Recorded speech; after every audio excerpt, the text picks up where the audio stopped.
Welcome back to the Retire Young radio show. I am your host, Joshua David, talking about financial literacy. So don't forget to subscribe to the Retire Young podcast on Apple Podcasts, iHeartRadio, and Spotify. And Al, as I intro these segments every week, we talk about financial literacy, and we should almost call this Financial Literacy Hour. But a lot of investors just don't know what to do. So hopefully this helps people with the comfort but also confidence to make better investing decisions. So, Al, as we get into this final segment here, we didn't get enough done with retirement because we have so many listeners that are in their retirement planning stages, and they want to be able to, I guess, have enough, right? There's also people that are retired and they want to continue their same lifestyle. Sure. And there's different techniques and there's different strategies to make better investing decisions with your own retirement account. So let's talk more about self-directing, but you mentioned something in that last segment about protecting what you have. Yeah, preservation of capital is critical in all stages of your life, but especially in retirement.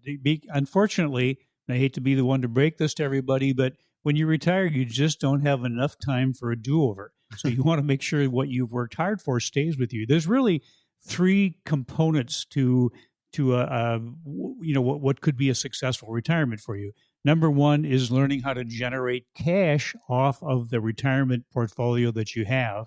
Number two is continuing to grow that portfolio. And number three is safety of principal. That's your sleep at night component.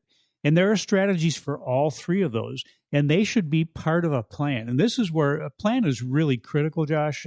It's one of the things that we really have our students start out with, is putting together a proper plan. And that plan, by the way, is something that will grow and change as you grow and as you change, as you go through those different phases. But right now, if you're in that income phase, have a plan put together. And that plan is going to include that core strategy that I mentioned. It's going to include the use of proper tools to help you to access the potential opportunities in different market directions. And then also it's going to have a component that controls the number one enemy of all investors and traders. And if you want to know what that enemy is, pull a mirror up in front of you and look at you. It's what's in between your ears. I thought I saw Brad Pitt. That's because you have a picture of Brad Pitt taped to your mirror. Thanks a lot on that one. Cat's out of the bag now. Sorry about that. But that's important, to have a plan that you follow religiously. It should be like your trading Bible. And that plan, the way you control the emotions, is to have a rules-based process, a step-by-step process. It's objective, it's methodical. It basically takes the thinking out of trading. You want your brain and your gut to really play a very small part in any decisions that you make. Then when you go into retirement, that plan should evolve to the point where, number one, you've identified what you need in retirement. You talked a little bit about that with a retirement calculator. What do you need to have the retirement lifestyle you want? Where are you now? And then, how are we going to bridge the gap to get to that point?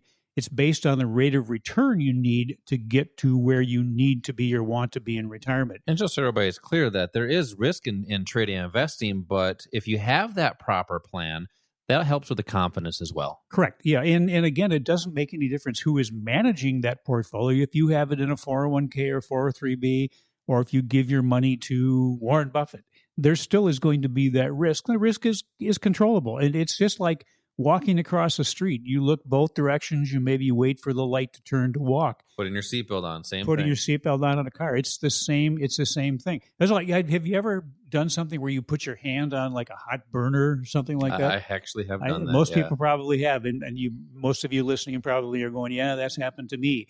What did you do? You took your hand off right away. What would have happened had you held your hand on that hot burner? There would have been much greater damage. So you control risk in the markets the same way. If something isn't going right, learn to get out. A small loss can never become a big loss. So that's part of identifying that proper entry and exit part of your investing and your trading. That rate of return I'm talking about, that may change. So it's important to know how to address that and become have the ability to be flexible, be willing to make a change, but that's going to come with having the proper education. You have to know how to do that. And by change, what do I mean? Well, it could be a health issue. It could be taxes might go up. What about inflation? We're down to, low single digits. At one point in time, inflation was closer to 20%. Those are all things that could impact that potential necessary rate of return. So you need to be flexible, have the knowledge to be able to do that. And that's why it's so important to have a plan.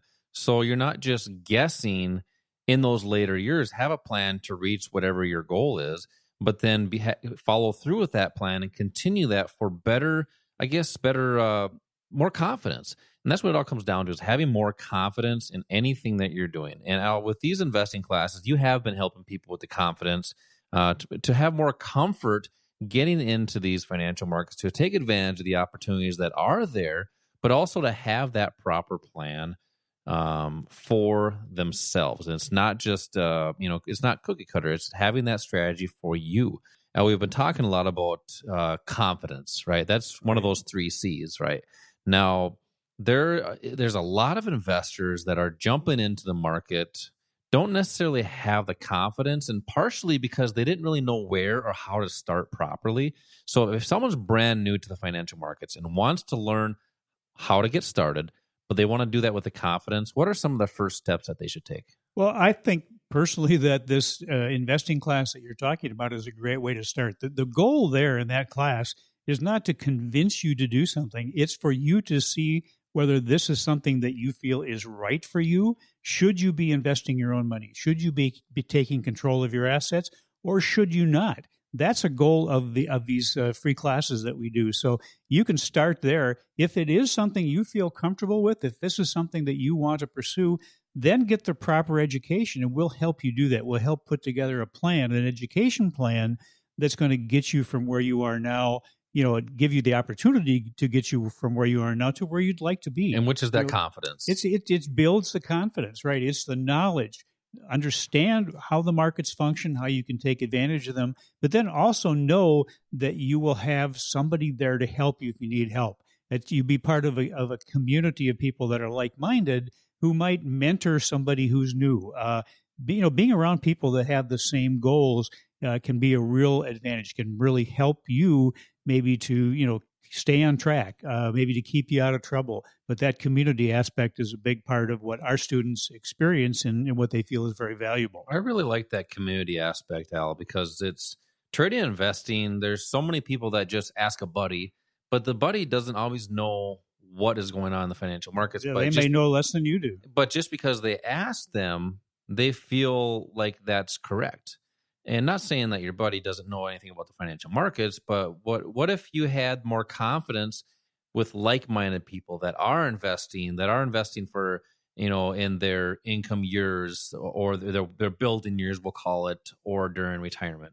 And it's just being understanding and being around those type of people. And that's, we like to see people that are coachable, because when you're coachable, you're willing to learn sometimes something new, but also having the discipline to following your plan. And when you have a plan, you have to have that discipline to follow that plan.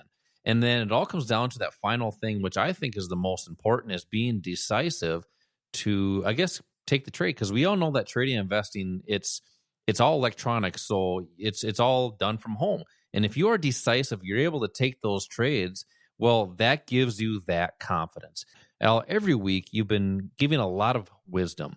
And it's, I don't know, maybe it's because you got a couple years under your belt with that years of wisdom. Careful. My bad there. But it's really been helping a lot of people. And I think it helps people with that confidence.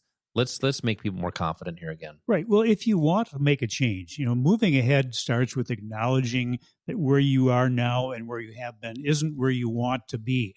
There's a lot of things happening that you can't control. When you can't control what's happening, just challenge yourself to learn how to control the way you respond to what's happening. That's really where your power lies. It is how you respond, but it's how to respond with the right decisions. And it all comes down to having the proper education.